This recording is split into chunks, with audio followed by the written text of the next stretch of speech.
కానీ రామ్మోహన్ నాయుడు తర్వాత మాడతాం కొంచెం ఇబ్బందే. మనోడు మొదలు పెడితే ఆపడు. మిమ్మల్ని అందరూ చూసిన తర్వాత జ్యూరిక్లో ఉన్నానా జోపాలంలో ఉన్నానా డౌట్ నాకు వచ్చింది.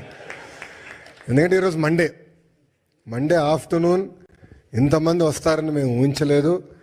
కానీ సెలవు పెట్టారు, డుమ్మా కొట్టారు. కానీ ఈరోజు గౌరవ ముఖ్యమంత్రి చంద్రబాబు నాయుడు గారు ఏం చెప్తారని వినేదానికి పెద్ద ఎత్తున ఇక్కడ తరలి వచ్చిన యూరోప్ ఎన్ఆర్ఐ టీడీపీ సభ్యులందరికీ పేరున నా హృదయపూర్వక నమస్కారాలు.